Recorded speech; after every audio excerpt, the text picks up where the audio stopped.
O capítulo 15 de Lucas é conhecido como o capítulo das coisas perdidas, porque aqui Jesus relata três parábolas: a parábola da ovelha perdida, a parábola da moeda perdida e a parábola do filho perdido, filho pródigo.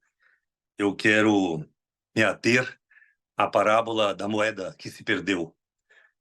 São os versículos 8, 9 e 10. Jesus diz: qual a mulher que, tendo 10 dinheiros, se perder um dinheiro, não acende a candeia, varre a casa e busca com diligência até achar? E achando, convoca as amigas e vizinhas, dizendo: alegrai-vos comigo, porque já achei o dinheiro perdido. Assim vos digo que há alegria diante dos anjos de Deus por um pecador que se arrepende. Meus queridos, eu gostaria de meditar com vocês nesse texto na seguinte perspectiva. O primeiro personagem aqui, evidentemente, que é Jesus, é o autor da parábola, o que relata essa parábola. Mas o segundo personagem é uma mulher. Jesus diz que é uma mulher que tinha dinheiro, 10 dinheiro. Independentemente do valor desse dinheiro, é sabido que, especialmente naquela época, e pela cultura da época naquela região, não era próprio mulher ter dinheiro. Dinheiro dá a ideia de autonomia, de independência, coisa que as mulheres daquela época, naquela região, não tinham. Não é? Não tinha autonomia, não tinha independência, não tinha liberdade. É como se Jesus, então, estivesse contando uma parábola que contrariasse o costume e a cultura da época. Mas a compreensão daquilo que quero compartilhar com vocês nessa tarde é dizer, portanto, que essa mulher era uma mulher privilegiada, era uma mulher bem-aventurada, porque ela dispunha de bens, de valores, que as demais mulheres certamente não dispunham, certamente não tinham, pelas razões que terminei de enumerar aqui. Na linguagem cristã, na linguagem bíblica, essa mulher, por ter dinheiro, era bem-aventurada.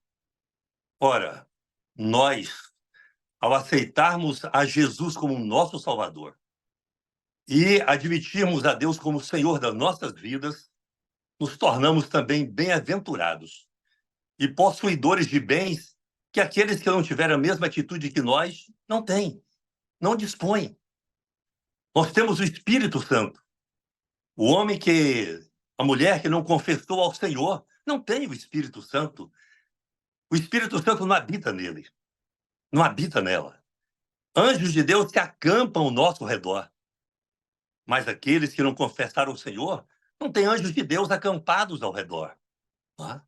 Nós temos dons de Deus, nós temos a unção do Senhor. Não é? Eu posso enumerar aqui muitas bênçãos que nós, que servimos ao Senhor, temos, que representa valores espirituais extraordinários, mas que os ímpios, que não confessaram, que não arrependeram, que não aceitaram o Senhor, não têm. Nós somos bem-aventurados. Dispomos de bens espirituais que só o Senhor poderia nos dar. E Ele nos deu. E como somos privilegiados por dispormos de bens tão valorosos e de natureza espiritual, precisamos zelar por esses bens. Quem compreende que tem um bem de grande valor, zela para não perder e trabalha para que ele se multiplique, para que ele aumente, para que ele gere mais bens, mais valores. Né?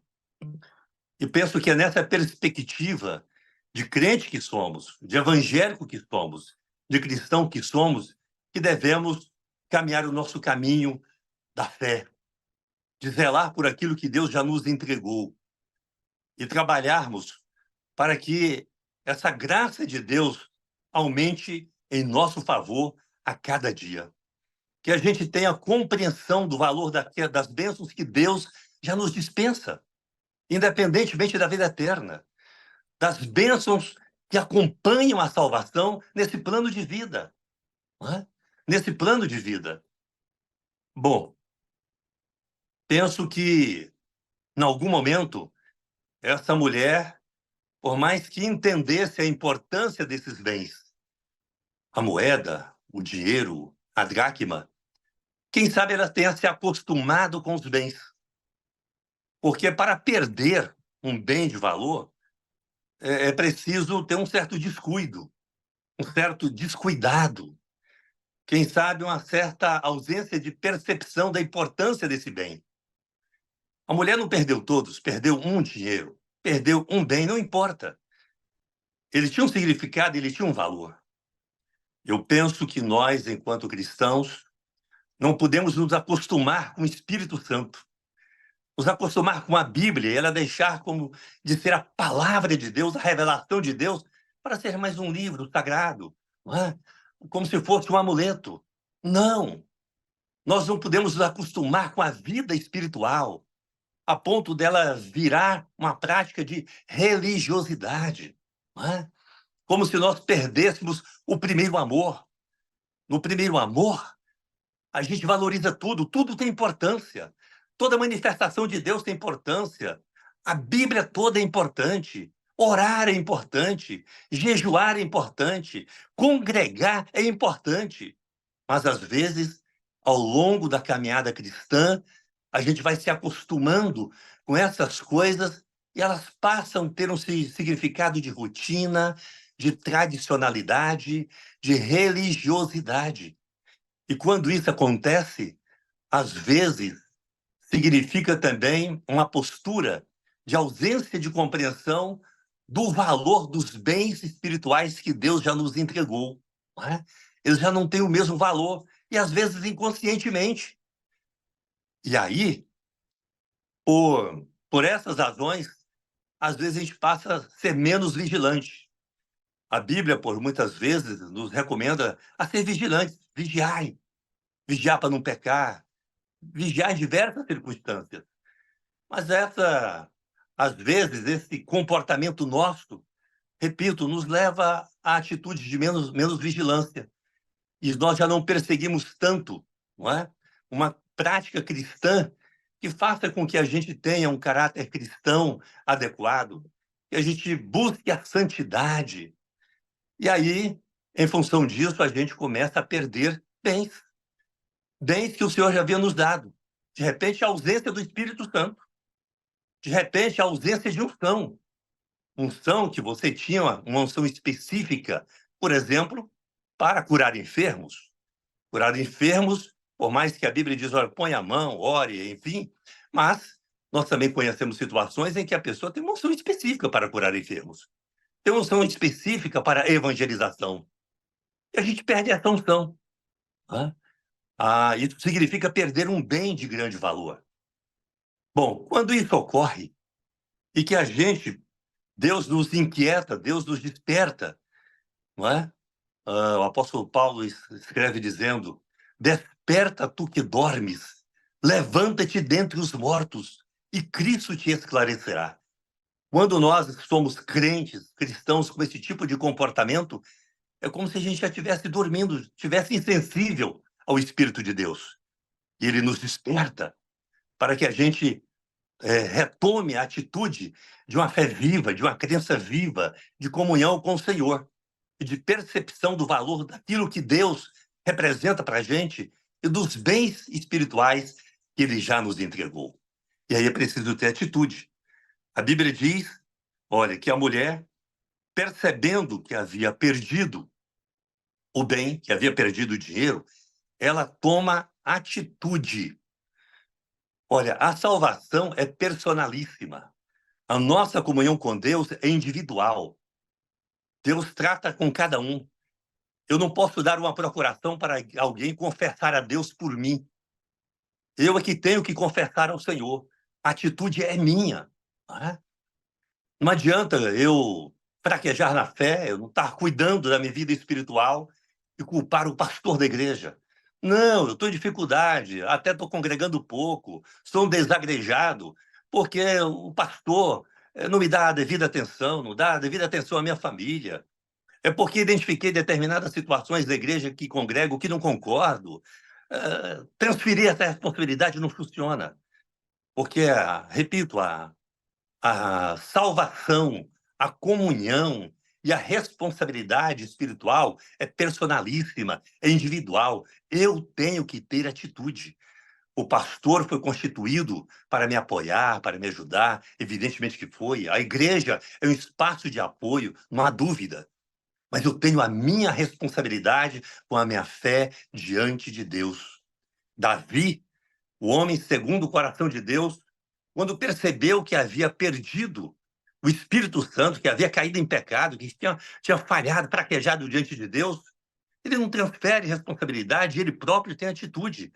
No Salmo 51, Senhor, cria em mim um coração novo, dá-me novamente o teu espírito, restitui-me o teu espírito. É atitude pessoal.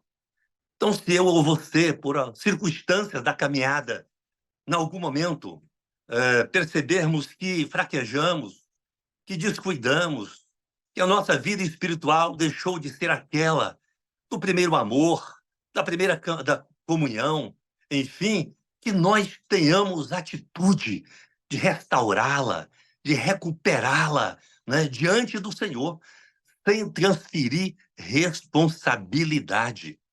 Qual foi a primeira atitude dessa mulher? Diz o texto sagrado que ela acendeu a luz, ela acendeu a candeia. Luz na Bíblia, nós temos pelo menos duas referências principais. Jesus, no Evangelho de João, diz: Eu sou a luz, eu sou a luz do mundo. Significa que havia uma certa ausência de Jesus na vida dessa mulher, não é? Havia uma certa ausência de comunhão. Ela teve que restaurar a comunhão. Uma outra passagem bíblica que refere-se à luz na Bíblia, para não me estender, está no Salmo 119. Lâmpada para os meus pés é a tua palavra e luz para o meu caminho. Então nós temos dois símbolos, se é que eu posso usar essa expressão, de referência de luz na Bíblia. Uma é o próprio Cristo, outra é a palavra de Deus. Então, quando nós fraquejamos, quando nós enfraquecemos a nossa relação com Cristo, nossa relação com o Senhor, a luz diminui. É como se ela se apagasse. E nós passamos a ter a oportunidade de perder bens que o Senhor já nos deu. Quando nós deixamos de amar a palavra de Deus, de estudá-la, de meditá-la, de ter como fonte de revelação, essa nossa comunhão com Deus também se enfraquece. E nós vamos nos perdendo. Né? Então, que nós sejamos inquietados e que nessa atitude nossa, porventura em circunstâncias como essas, nós possamos restaurar, restabelecer por atitude própria, fortalecer a nossa comunhão com Cristo e nos apegarmos à palavra de Deus. Dois recursos extraordinários. Sem uma comunhão estreita com o Senhor e sem a palavra de Deus, nós pereceremos. O profeta disse, o Senhor disse através do profeta, o meu povo pereceu por falta de conhecimento. Conhecimento aqui se refere, portanto, ao Senhor, conhecimento de Deus. Não é? Bom, na sequência, a segunda atitude dessa mulher foi varrer a casa, limpar a casa. A casa estava suja, não estava adequada. Não é? Penso que podemos entender que limpar a casa significa, quem sabe, não ter cuidado adequadamente da conduta cristã, do caráter cristão. Houve um descuido, não é? E passou a ter algumas práticas, ou não resistir ao pecado, a não ter zelo pela vida espiritual do ponto de vista da conduta. Porque o ser cristão, o ser crente é prática de vida, não é um conceito abstrato. Eu sou crente, eu sou evangélico, está resolvido? Não, é prática de vida. Se nós pegarmos as palavras do apóstolo Paulo, não me recordo com segurança agora se em Efésios ou se em Gálatas, ele vai dar orientações para aqueles que são da igreja, e que é um empregado, como deve proceder como empregado? Se é patrão, como é que deve se proceder como patrão? Se é filho, deve proceder como? Honrando os pais. Se é pai, não deve abusar do filho, deve prestigiar os filhos. Ali tem um conjunto de ensinamentos de ordem, de ordem da vida prática do dia a dia como cristão. E depois que Paulo faz esses ensinamentos da vida do dia a dia, da rotina do dia a dia, aí ele diz: e no mais, irmãos, fortalecei-vos no Senhor e na força do seu poder. Dali para frente, vai falar da vida espiritual. Mas esse texto faz-nos entender, portanto, que a vida cristã é prática. Não é, repito, não é um conceito abstrato, é prática de vida, não é? Então, não, a casa não está devidamente adequada, é como se nós não tivéssemos com o caráter cristão, com a prática de vida do dia a dia, devidamente adequado, não é deixando a desejar. Não é que nós sejamos perfeitos, claro que não somos, mas nós temos que ter sempre a disposição de buscar a perfeição, de buscar a santificação, de resistir o pecado, de sermos fortalecidos no Senhor para não cedermos às fraquezas. Essa disposição é que nos fortalece, não é? Nós, como diz o apóstolo Paulo, em Romanos, capítulo 12, de uma atitude sempre de inconformismo com o pecado. Quando nós não temos essa atitude, é claro que o nosso caráter cristão começa a se comprometer. Mas Paulo diz: não vos conformeis com este mundo. Não conformar com o mundo é a gente estar limpando a casa sempre. A gente ter cuidado com a nossa vida diariamente, com o nosso testemunho público diariamente. Até porque, em Hebreus, a Bíblia diz: segui a paz e a santificação, sem a qual ninguém verá o Senhor. Ora, ouço dizer que a gente ter a Jesus como nosso Salvador é algo fácil e muito gostoso, porque aí eu estou falando apenas da graça, do perdão. Mas ter a Deus como nosso Senhor, aí tem outras consequências, implica em obediência, implica em santificação, implica em observar mandamentos, recomendações da palavra de Deus.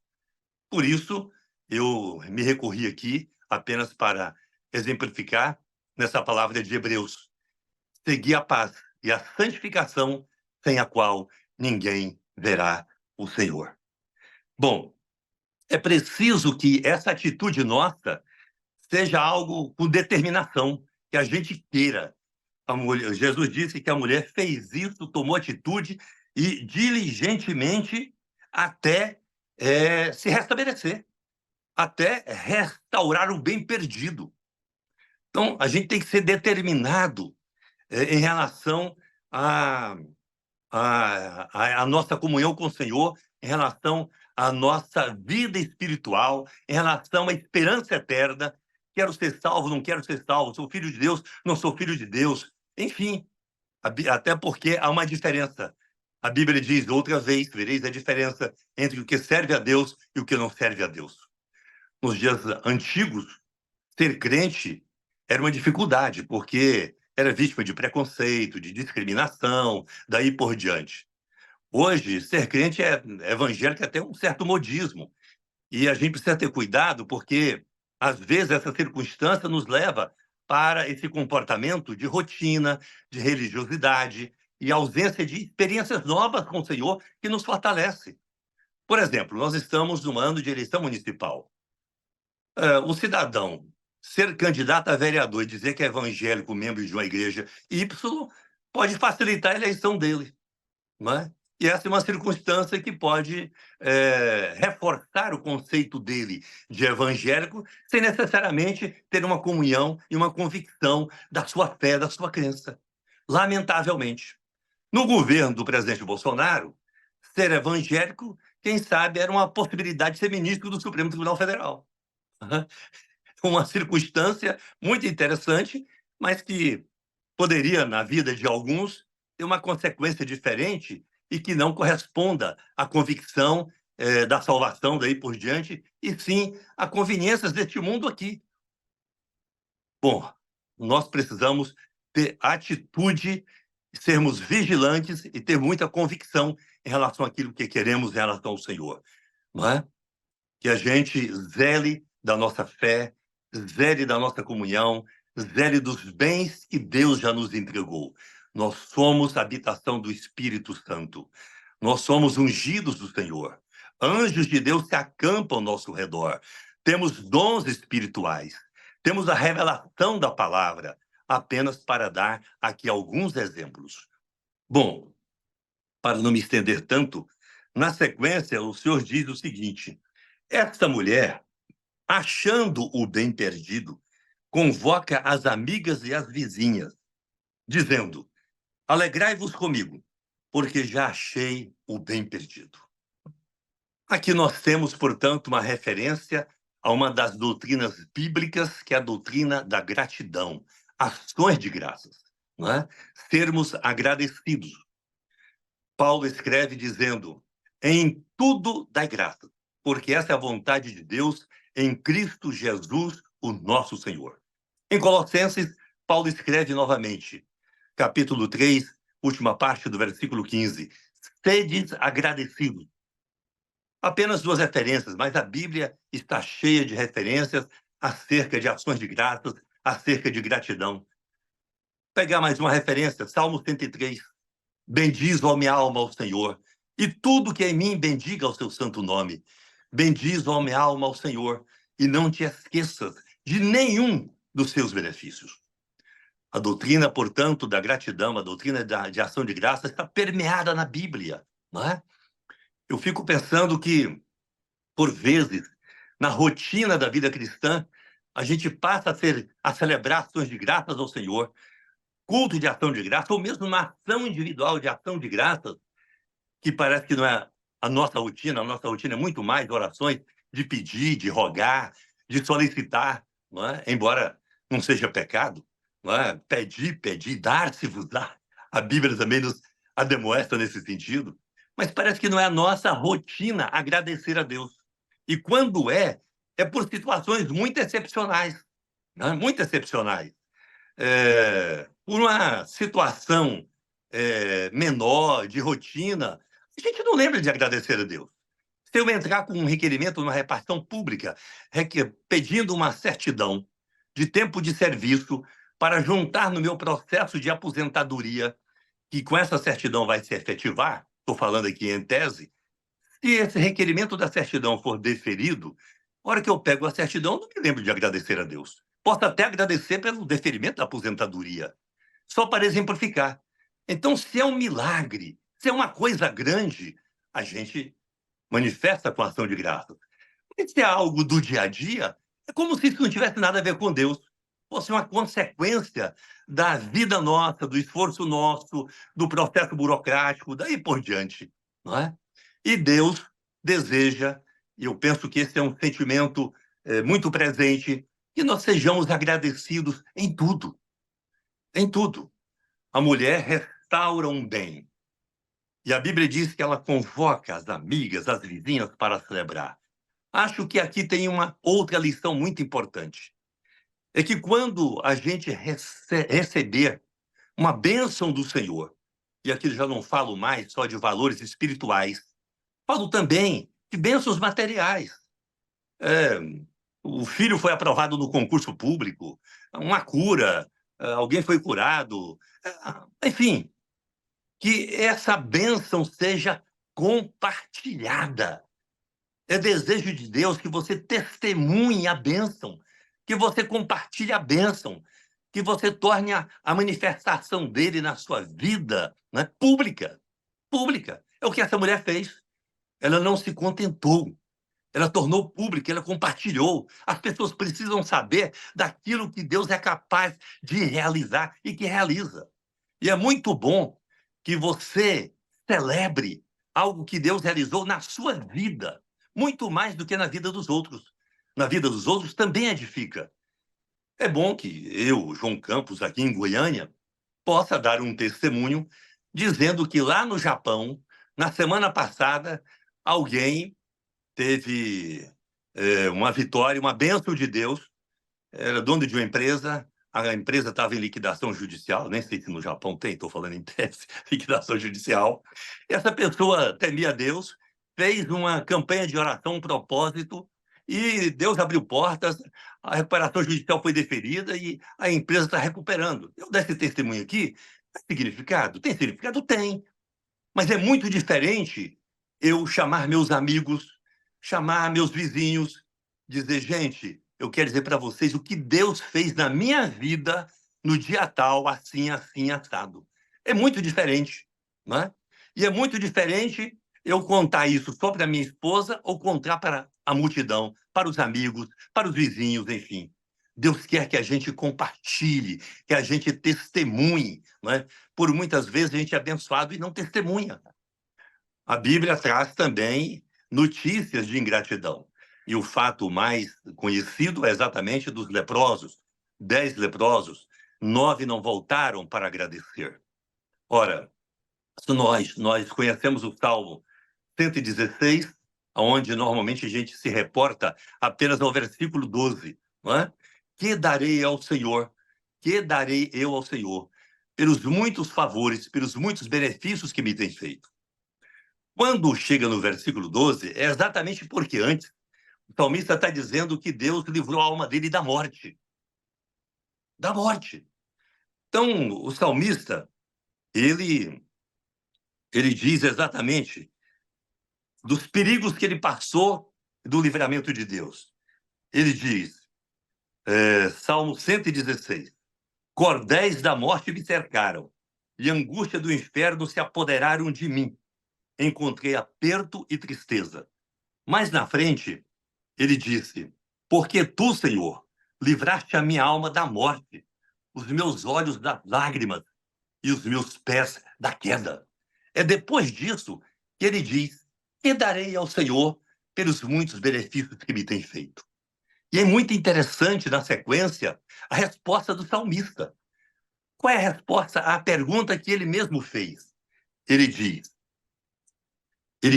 pagarei os meus votos ao Senhor agora, na presença de todo o povo, de forma pública, que todo o povo fique sabendo. Um pouco mais na frente, ainda no capítulo 16, ele diz novamente, pagarei, no versículo 18, pagarei os meus votos ao Senhor, que eu possa fazê-lo na presença de todo o povo, nos atos da casa do Senhor, no meio de ti, ó Jerusalém, louvai ao Senhor.